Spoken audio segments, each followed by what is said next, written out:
to the channel. Today I'm working on the Charger, and I know it has been a very long time since I worked on her. So unfortunately, about 4 weeks ago, I sent the subframe off to get welded. And the reason I did that was because I got the Durango and I wanted to get the Durango running. And I thought the best idea, or the smartest idea to get more things done at once would be to have somebody else weld the subframe. So I designed the subframe, made the subframe, and it just had to be welded. And now it's been 4 weeks and I could have welded it in a couple days. So unfortunately, it should be here in the next couple days. But what I'm gonna do today is make the suspension adjustable arms for the rear. So I did get Black Ops Auto Works adjustable rear arms, but unfortunately I had to move that front traction rod pickup point, and I won't be able to use that arm because it will be too long. And I think the smartest thing to do would be to just use those Black Ops Auto Works adjustable arms on the Durango, because that's what they're for. And I'll just make my own arms for this, which I have stock. So I ended up getting 1 3/4 hexagon bar stock. Then I have 6 right hand, 6 left hand thread heim joints. And the reason why you use right and left hand thread is so when the adjustable arm is bolted onto the pickup point, you don't have to unbolt it to adjust it out at the alignment shop. Also, I have some misalignment spacers, and then I have to make some not misalignment spacers, but these heim joints are 1.5 inches, and that's what I have the space for the suspension pickup point. So I just need to make a 3/4 to whatever size. I can't remember what size the bolt is. I also have a set of taps. You need right hand and left hand thread. I think these are 3/4, yeah, 3/4 16 high-speed taps. And what else do I have? I think those are more heims. Oh, I have lock nuts. So I ended up buying a bunch of just bulk stuff that people were trying to get rid of. And so I have a bunch of these lock nuts, and I only have 6 of whatever the other lock nuts are. So let's get over to the machine shop and start making these. They should go pretty quick. I need to go grab one of each arm so I can make them the same length. And then I'll make them a little bit, I'll make this a little bit shorter than the normal suspension, just by a hair, so I could adjust it below, and then I can adjust it, you know, in between. So it'll be really, really nice to be able to get all this stuff ready to go. And hopefully, you know, by the time, you know, it should only take a day to make these. By the time I get the other stuff done, I could have the subframe finally, and we can get the subframe powder coated, bolted in the car. Actually, I need to undercoat the car and put the new fuel tank in it. And I need to probably design a hanger for the fuel tank as well. So let's get all this stuff over to the machine shop and start making some parts.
Picked up the subframe and the fixture today. The reason why I was having the guy that was helping me help me was because he had a CNC plasma cutter, which I do not have yet. And he was able to cut all these pieces, which it wasn't, you know, he cut these pieces right here to make this suspension pickup point, and then these ones down here, which were a pretty easy suspension pickup point to, or pickup points to fabricate. The other ones were all factory. Actually back here, this upper or this lower control arm pickup point right here, and then this tow rod right here, and then he just tied it in, which he had this thing for 4.5 weeks. I'm not really trying to, you know, throw him under the bus or anything.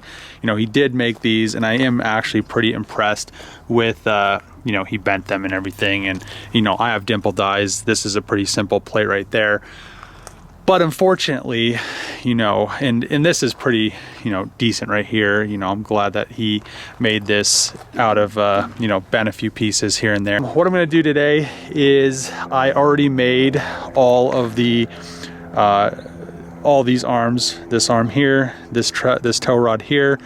All I need to do is make this last arm. The only reason I didn't make this one yet is because it is shorter. So let's pretty much head back over. I'll pull this thing out of the fixture really quick and we can make this other arm. I only got the subframe out of the fixture and I thought I was making a lighter subframe. It might be a little bit lighter, but this thing is very, very beefy. So the good thing is I don't have any concerns with it holding the power, but there's a few things that I need to finish up. So I need to pretty much, I want to connect this exhaust hanger. This is the factory charger location for the exhaust and the exhaust hanger, and I'm going to connect that in there, as well as right here, pretty much connect a plate there, finish it off. Down here, pretty much just need to weld that and then make some sort of plate to tie this sway bar bushing or sway bar mount into the subframe, and it's pretty close. So some of the welds look really, really good, and I wish all the welds looked that good, but you know, this should be good. I want to bolt it in the car and make sure everything's going to line up. You know, it did. I did mention to the guy to be careful with putting too much heat into it because I didn't want to warp it, but I think he probably put some heat into it. So, and you know, didn't let it cool down. So hopefully there isn't any issues. When I unbolted it, it seemed like the mounting surfaces were nice and flat. One concern I had on this bolt hole location here, when I pulled the bolt out of it, it kind of sprung. So hopefully that's okay. And you know, hopefully everything, since I am using all adjustable arms for the toe, that's good, but the lower control arm is not adjustable, and that kind of, you know, that kind of would concern me. But what I'm going to do first, I'm going to mount the diff in there, make sure the diff still bolts in. It should, but you know, weird things have happened, and just kind of bolt things in, bolt the diff in. Then I want to bolt one side, and then I'm going to go over and make that last final arm. The diff mounts in there really, really nicely, but one thing I wasn't thinking about was on the Trackhawk, it has an LSD actuator. So this is kind of in the way of the exhaust hanger. So I think what I'm going to do is I'm going to just cut these off right here and pretty much eliminate. So they have these really nice hangers that are in the center of the exhaust that pretty much when you hold it in this spot, it's perfectly balanced. But I'm gonna just go like this and then just have a hanger come and locate it in the same spot on the bottom. Then it'll eliminate that issue right there. And on this side, I think without all that bulky stuff on there, we should be all right. So it'll be, I don't know, it'll be pretty close. I might have to rethink this whole exhaust mounting situation, but I know this side will be good with that little situation, or I could just run the stock one and then I could, you know, figure out something on this side, or, you know, pretty much a stock bracket, and then figure out something on this side to get it to pass this LSD actuator. But otherwise, the diff is mounted in there. It is very, very nice because I thought about the fill point and the point to drain it, which is something at first I wasn't thinking about, but then I was trying to get this bar to go over it so I could access it, and then I flipped it over one time and set it there. It's like, why don't I just go that way? And it looks a lot better. Plus it's tied in on the bottom. But yeah, let's get the diff back out of here.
The Hellcat ready to take all the rear adjustable arms that I made and the subframe bushings and the misalignment spacers to get hard anodized. So I'm going to do either black or clear, which clear is gold.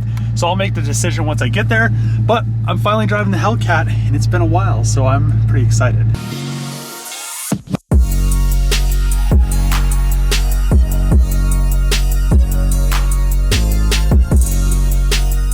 Just dropped the stuff off at the anodizing place over there, and every time I drive the Hellcat, I forget how much fun it is to drive because I don't drive it enough. So it's just kind of fun to be able to hop in it,